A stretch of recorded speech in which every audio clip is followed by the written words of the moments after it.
નમસ્કાર. અમારે સદાયને માટે આદરણીય અમારા વંદનીય એવા પેન્શનર મિત્રો, નિવૃત્ત કર્મચારી મિત્રો, ભાઈઓ તથા બહેનો, સ્વાગત છે આપ સૌનું આપણી આ યુટ્યુબ ચેનલ ભાવેશ મકવાણા ન્યૂઝમાં.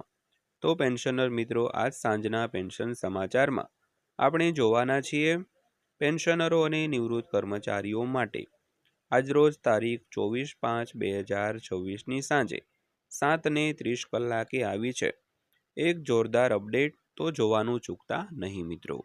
તો પેન્શનર મિત્રો, શું આ અપડેટ આવી છે જેની આજના વિડીયોમાં આપણે વિગતે ચર્ચા કરીશું.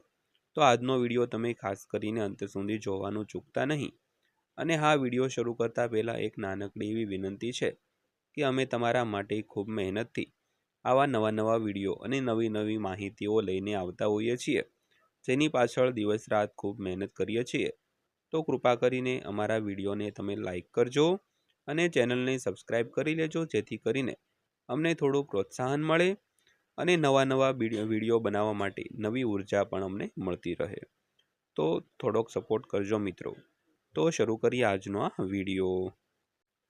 તો સૌથી પહેલાં વાત કરીએ તો સરકારી કર્મચારીઓ અને પેન્શનરોને જુલાઈ 2026થી ડીએમાં વધુ 3% વધારો મળી શકે છે, કારણ કે વધતી જતી ફુગાવા અને AICPI-IW ઇન્ડેક્સના વધતા આંકડાઓ ઉચ્ચ પગાર સુધારાની અપેક્ષાઓને વધુ મજબૂત બનાવે છે.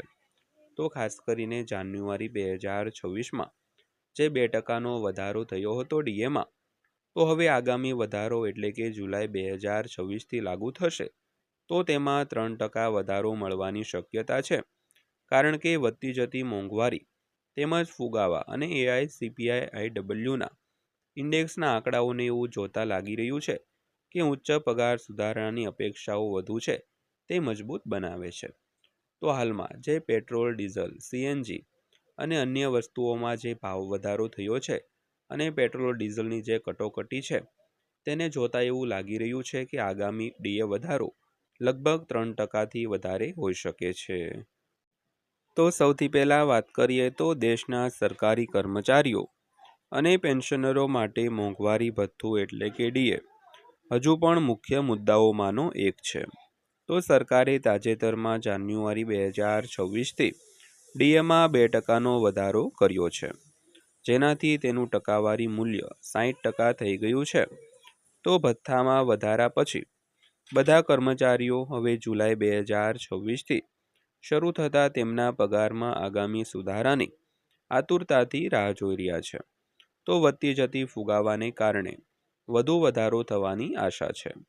તો મોંઘવારી ભથ્થું ફુગાવાના દર પર આધારિત હોવાથી દર મહિને all India consumer price index four industrial workers એટલે કે AICPI-IW ઇન્ડેક્સ નંબરોમાં કોઈ પણ ફેરફારો ખૂબ જ મહત્વપૂર્ણ છે.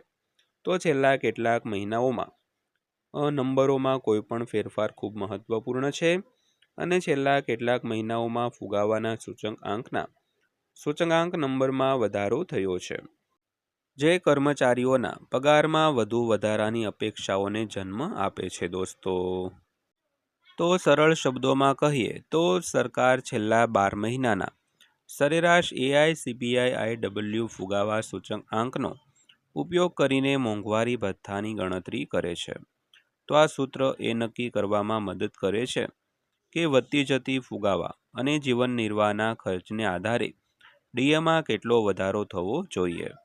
તો ફુગાવો સતત વધી રહ્યો હોવાથી AICPI ઇન્ડેક્સ ઉપર એક તરફ આગળ વધ્યો છે.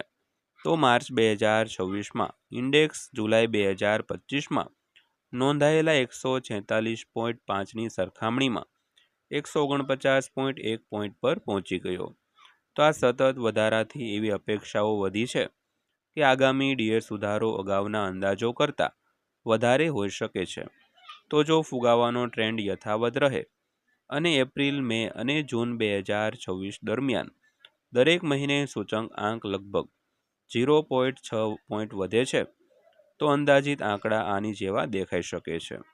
તો એપ્રિલ 2026માં 149.7, મે 2026માં 150.3 અને જૂન 2026માં 150.9. તો ત્યારબાદ વાત કરીએ તો AICPI-IW શું છે? તો આ અંદાજિત આંકડાઓ સાથે છેલ્લા 12 મહિનાનો સરેરાશ AICPI-IW 148.51ની આસપાસ પહોંચી શકે છે, જે ડીએ ગણતરીઓ પર સીધી અસર કરે છે. તો AICPI-IW એ ગ્રાહક ભાવ સૂચકાંક છે, જેનો ઉપયોગ કેન્દ્ર સરકાર દ્વારા કર્મચારીઓ અને પેન્શનરોને ચૂકવવા પાત્ર મોંઘવારી ભથ્થાની રકમ નક્કી કરવા માટે કરવામાં આવે છે. તો આ ચોક્કસ સૂચકાંક ઔદ્યોગિક કામદારો પર ફુગાવાની અસરો તેમજ મૂળભૂત જરૂરિયાતોના ભાવમાં ફેરફારોનું નિરીક્ષણ કરે છે. તો 7મા પગાર પંચની ભલામણો અનુસાર મોંઘવારી ભથ્થાની ગણતરી AICPI-IW સૂચકાંકના છેલ્લા 12 મહિનાના સરેરાશને આધારે કરવામાં આવે છે. તો વધતી ફુગાવાના કિસ્સામાં AICPI-IW સૂચકાંક પણ વધશે, જેનો અર્થ એ થાય છે કે કર્મચારીઓ માટે ડીએ પણ વધશે મિત્રો. તો પેન્શનર મિત્રો, આ હતી આજની માહિતી પસંદ આવી હોય, વિડીયો સારો લાગ્યો હોય તો વિડીયોને એક લાઇક કરજો અને આવા જ વિડીયો રોજે રોજ જોવા માટે આપણી આ ચેનલ સબસ્ક્રાઇબ કરી લેજો. તો ફરીવાર પાછા મળીશું એક નવા વિડીયો સાથે, નવી માહિતી સાથે. ત્યાં સુધી સૌને જય હિન્દ, વંદે માતરમ.